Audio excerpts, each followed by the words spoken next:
A paz, irmãos, paz e graça, tudo bem com vocês? Que Deus esteja abençoando grandemente. Nesse vídeo eu vou estar tratando aqui a respeito de versículos difíceis de se interpretar dentro do livro de Eclesiastes.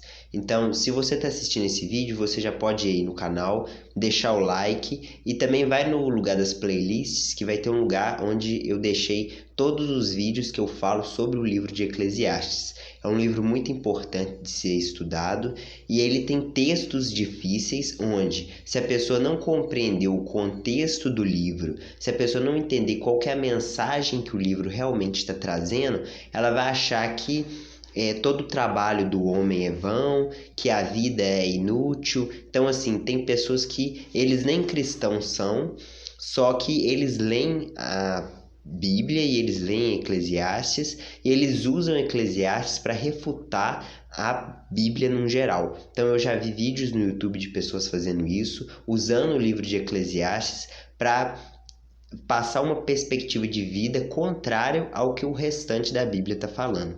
Então, o objetivo aqui é mostrar esses textos difíceis aqui agora. Então, se você tiver mais dúvidas, acompanhe toda a playlist. Então, eu vou começar com os textos. O primeiro é lá no capítulo 4, vai falar o seguinte: Vi ainda todas as opressões que se fazem debaixo do sol. Vi as lágrimas dos que foram oprimidos sem que ninguém os consolasse. Vi violência na mão dos opressores sem que ninguém consolasse os oprimidos. Pelo que tenho por mais felizes os que já morreram, mais do que os que ainda vivem. Porém, mais que uns e outros, tem por feliz aquele que ainda não nasceu e não viu as más obras que se fazem debaixo do sol. Então, o que Salomão está falando é que mais feliz é quem já morreu do que quem está vivo. Então, isso vai de contrário ao que toda a Escritura fala, porque a Bíblia mostra que a vida é um dom de Deus. Você está vivo é um presente. Então, como que é mais feliz quem já morreu? E aí, depois Salomão ainda continua falando que mais feliz do que os dois é quem nem nasceu. Então, assim, quando você analisa o versículo anterior, que está falando que eu vi os oprimidos serem oprimidos e sem que ninguém os consolasse. Eu vi os injustos oprimindo as pessoas e ninguém fazia nada. Ou seja, o que Salomão está falando ali é que os que choram, né, não foram consolados. Esse texto ele aparece lá em Apocalipse, quando está escrito que e o cordeiro que os apacenta vai enxugar deles toda a lágrima. Ou seja, então esse texto de Apocalipse é uma referência a outros textos também da palavra, mas nesse texto em específico está falando que vai consolar aqueles que choram. Jesus falou isso. Ou seja, isso vai acontecer na ressurreição. Como o Salomão não entendia sobre ressurreição, então ele entendia que a gente ia viver essa vida e depois disso a gente iria ir para o Sheol e acabou. A gente iria ficar lá no Sheol, preso lá, porque somos pecadores. Adão pecou, todos nós pecamos, então todo mundo tem que morrer para se cumprir a justiça de Deus. É esse o pensamento de Salomão. Salomão não entendia que o Filho de Deus ia se fazer carne, morrer no nosso lugar, para a gente que éramos injustos, lançar nossos pecados sobre o Filho de Deus, para a gente poder ter a ressurreição, porque já que Cristo não tinha pecado nenhum e morreu, então ele não deve permanecer morto, ele ressuscitou e depois ele é dono de todos aqueles que morreram. Então ele vai ter autoridade para julgar todos. Então ele vai salvar quem ele quiser salvar e vai condenar quem ele quiser condenar. Ele vai fazer o julgamento conforme as suas obras, porque Jesus Cristo é justo para julgar cada um conforme o que ele fez, usando o livre-arbítrio. Então ele vai julgar do jeito que ele quiser. O jeito que ele quer julgar é segundo o que é certo, porque essa é a natureza de Deus. Agora, continuando então, eu vou passar para o próximo texto difícil de se compreender. Então, esse texto ele é difícil de compreender porque Salomão está falando sobre a perspectiva dessa vida. Salomão não sabia da ressurreição. E o Apocalipse faz uma referência a esse texto, falando que o cordeiro vai enxugar toda lágrima, ok? Então, o próximo texto. Se alguém gerar 100 filhos e viver muitos anos até a idade avançada, e se a sua alma não se fartar do bem, e além disso não tiver sepultura, digo que um aborto é mais feliz do que ele. É legal o que Salomão fala, porque ele fala, se uma pessoa não tiver 100 filhos Então, o número 100 de filhos é muitos filhos, uma pessoa ter tudo isso. Pouquíssimas pessoas na humanidade tiveram toda essa quantidade de filhos. Salomão com certeza teve, porque Salomão tinha muitas mulheres. Então, se cada mulher tiver tido um único filho, Salomão teve muito mais do que 100 filhos, né? Então, Salomão teve isso. Salomão se fartou do bem. Embora a Bíblia não fale com qual idade Salomão morreu, a questão é que Salomão viveu 40 anos governando sobre Israel. Então, é um dos reinados mais duradouros que Israel teve. Teve outros reis que governaram mais tempo, só que Salomão durou 40 anos no governo. Então, Salomão também viveu muitos anos. E ele teve sepultura, porque a Bíblia relata que ele foi sepultado na cidade de Davi. Então, Salomão teve todas essas 4 coisas. Então, ele está estabelecendo um padrão tão alto de vida. Ele está falando assim, se uma pessoa não tiver tudo do bom e do melhor, não vale a pena ter vivido. É isso que ele está falando. E ele está falando isso porque, logo em seguida ele fala, porque um aborto tem mais descanso do que uma pessoa que não tiver tido tudo isso que automaticamente ele tinha. E por que ele está falando isso? Porque é um sentimento assim, de que se todo mundo vai morrer, você precisa ter vivido tudo de bom nessa vida, caso contrário não valeu a pena. Você sofrer aqui não vai ter em lugar nenhum uma recompensa para você. É isso que Salomão está falando.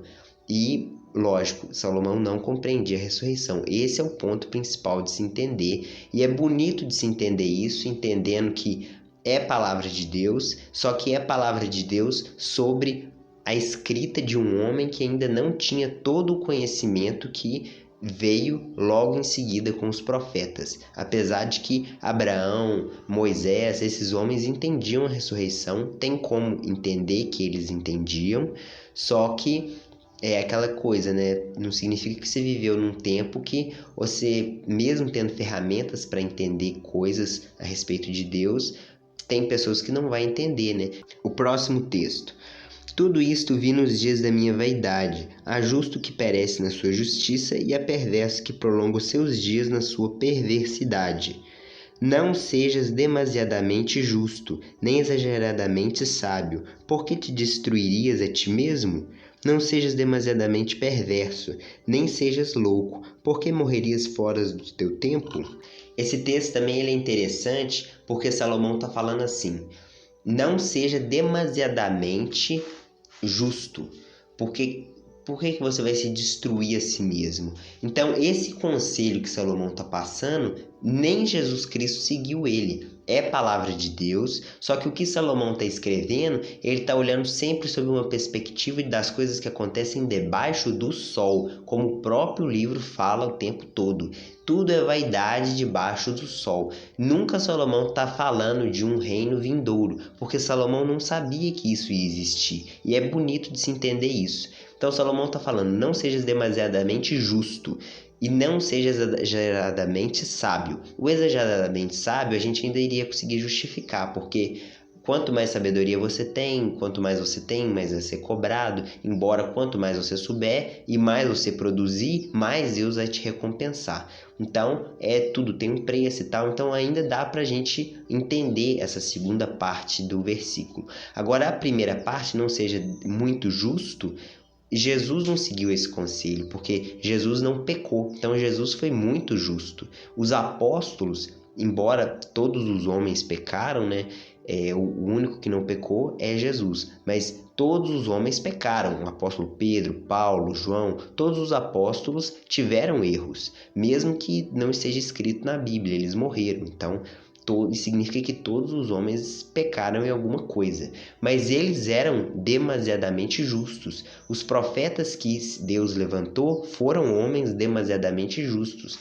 Então, esse conselho do que está em Eclesiastes, Salomão está falando sobre a perspectiva do versículo anterior. Ele fala, eu vi justos morrerem na sua justiça e eu vi perversos prosperarem na sua perversidade. Ou seja, o que Salomão está falando é, se você for justo demais, você não vai ganhar nada com isso, nesse mundo, nessa vida. Mas aí ele continua no versículo posterior, ele fala assim, não sejas demasiadamente, ou seja, não seja muito perverso. Por que te destruirias a ti mesmo? Então, Salomão, mesmo vendo que tinha perversos que se davam bem, ele também sabia que se a pessoa roubasse, ela seria punida, né, com escravidão. Se a pessoa... Ou então ele teria que restituir muitas vezes mais, e a pessoa não costumava ter tudo aquilo para restituir, então ele ia ser escravo. Ou então, se ele matasse pessoas, ele seria morto. Então Salomão entendia que não sejas perverso, porque senão você vai se destruir. Mas também não precisa ser justo demais, porque você não ganha nada com isso. Salomão não entendia a ressurreição. Agora, próximo versículo. Tudo sucede igualmente a todos. O mesmo sucede ao justo e ao perverso, ao bom, ao puro e ao impuro. Tanto ao que sacrifica como ao que não sacrifica, ao bom como ao pecador, ao que jura como ao que teme o juramento. Este é o mal que há em tudo quanto se faz debaixo do sol. A todos sucede o mesmo. Também o coração dos homens está cheio de maldade. Nele há desvareios enquanto vivem. Depois, rumo aos mortos. Então, o que Salomão está falando é que tudo acontece igualmente a todos, tanto ao justo como ao injusto, tanto ao bom como ao que não é bom, tanto ao que sacrifica como ao que não sacrifica. Então, essa pessoa que sacrifica é a pessoa que pegava os melhores animais ali do rebanho, levava até Jerusalém e sacrificava ao Senhor. Tudo isso era um sinal de devoção e um sinal também de obediência ao que Deus mandou pela lei de Moisés. Hoje a gente não faz essas coisas porque isso foi ordenado no tempo do Antigo Testamento. A questão é que essa cerimônia era muito importante porque tudo aquilo ali representava o sacrifício de Cristo que haveria de acontecer no futuro. Ou seja, então, era muito importante de ser cumprido. E tinha pessoas que não estavam nem aí com nada. Tinha pessoas que, se o sacrifício tem que ser sem defeito, ou se não pode ter mancha, ou se tem que ser o cordeiro com a idade tal, tinha pessoas que iriam levar de qualquer jeito. Ia levar o cordeiro velho, então tinha que ser um cordeiro de 1 ano. Então, todos esses requisitos eram requisitos importantes de serem cumpridos naquele tempo. Tinha pessoas que não estavam nem aí com nada. E Salomão está falando assim, tanto o que sacrifica, ou seja, aquele que sacrifica da forma correta, como o que não sacrifica, que é tanto o que nem estava nem aí para levar lá em Jerusalém, como aquele que levava tudo errado. Salomão está olhando e falando assim, tudo sucede igualmente a todos. Então, se a pessoa levou o animal dela da forma correta, ou se não levou, tudo acontece igualmente a todos, porque Deus não dá a paga imediatamente à pessoa. Isso iria acontecer tanto ao longo dos anos da sua vida, que Deus recompensa, como no mundo vindouro. E Salomão está olhando e ele não está vendo resultado naquilo. Então ele fala, tudo acontece igualmente a todos. E aí ele continua falando que esse é o mal que há debaixo do sol. Para aquele que está entre os vivos é esperança, porque mais vale um cão vivo do que um leão morto. Porque os vivos sabem que hão de morrer, mas os mortos não sabem coisa nenhuma, nem tampouco terão eles recompensa, porque a sua memória jaz no esquecimento. Então, continuando a leitura, os vivos sabem que vão morrer, mas os mortos nada sabem. Então, o que Salomão está falando ali, tem pessoas que pegam esses textos para falar que quando a gente morre, a gente vai ser aniquilado, e aí a gente não tem alma, não tem espírito, e aí os mortos não sabem nada. Então a pessoa não tem consciência nenhuma do que acontece depois que ela morrer, né? Só que justamente, se a pessoa não entende o contexto de Eclesiastes, ela vai achar que realmente as coisas são desse jeito porque ela está lendo um versículo. A questão é que nesse mesmo versículo fala que os mortos não terão recompensa nenhuma. E o que nós cremos é justamente o contrário, que quando a pessoa morrer, depois ela vai ressuscitar para ter recompensa. Então, os mortos não sabem de nada, não tem recompensa nenhuma. O que Salomão está falando é justamente tudo que ele vem falando no livro inteiro, que a pessoa vai morrer e acabou. A pessoa vai ficar preso lá no Sheol, porque Salomão sabia sobre o Sheol, Salomão cita sobre o Sheol no livro dele, então ele sabia sobre a existência do Sheol, coisa que os evangélicos hoje não sabem, não tá nem aí com a palavra, não conhece essas coisas. Salomão sabia, porém ele fala, os mortos vão para o Sheol, vão ficar sem recompensa nenhuma, e acabou a história. E ele não tem lembrança de mais nada da vida aqui da Terra, né? Salomão não está falando que eles não têm consciência. Salomão está falando que eles não têm conhecimento das coisas aqui desse mundo. É isso que eles não sabem nada desse mundo. E aí, no versículo mais para frente, ele fala: porque no Sheol não há projetos, não há sabedoria, não há nada, que é para onde você vai. E aí ele termina o versículo assim, nos versículos para frente, né? Basta a pessoa ler o capítulo todo. Então, eu espero que vocês tenham gostado do vídeo. Esses versículos foram mostrados aqui com o interesse de mostrar como interpretar Eclesiastes da maneira correta. Qualquer dúvida que você tenha tido, assiste os vídeos da playlist. Muito obrigado, Deus abençoe.